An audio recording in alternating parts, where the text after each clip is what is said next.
কথা ফল-মূলৰ কথা এতিয়া আমাৰ বজাৰলৈ গ'লে আমি সাধাৰণতে দেখিবলৈ পাওঁ ল'ৰা-ছোৱালী মনত ফল-মূলৰ কথা বিশেষকৈ মনলৈ আহিব।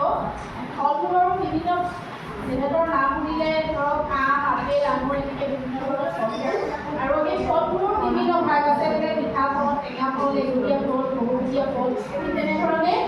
আৰু ইয়াৰ পিছত আহিব খেলৰ সামগ্ৰী। ল'ৰা-ছোৱালীয়ে খেলৰ বস্তু ভাল পায়। খেলৰ সামগ্ৰী ধৰক পুতলা, গাড়ী, বল এনেধৰণৰ খেলৰ বস্তু। আৰু ইয়াৰ লগতে মিঠাই দোকানৰ প্ৰতি বহুত আকৰ্ষিত হয়। মিঠাই দোকানত সাধাৰণতে ধৰক মিঠাইবিলাক জেলেপি, ৰসগোল্লা, কেক এনেকুৱা ধৰণৰ বয় বস্তুবোৰ ভাল পায়। ধৰক গেলামালৰ দোকানত গ'লে আলু, চাউল, দাইল, পিঁয়াজ এনেকুৱা ধৰণৰ বস্তু শাক-পাচলিৰ দোকানত আলু, পিঁয়াজ, গাজৰ এনেকৈ শাক আৰু শাকৰ ক্ষেত্ৰত যেনেকৈ লাই, লফা এনেকৈ বস্তুবিলাকৰ লগতে আকৌ আমাৰ কিতাপৰ দোকানলৈ গ'লে ল'ৰা-ছোৱালীয়ে সাধাৰণতে পেঞ্চিল বক্সটোৰ প্ৰতি বেছি আকৰ্ষিত হয়। পেঞ্চিল বক্স, সাধু কিতাপ, ৰবৰ, বিভিন্ন ধৰণৰ আকৃতিৰ ৰবৰ এনেকুৱা ধৰণৰ বয় বস্তুৰ প্ৰতি আকৰ্ষিত হয়।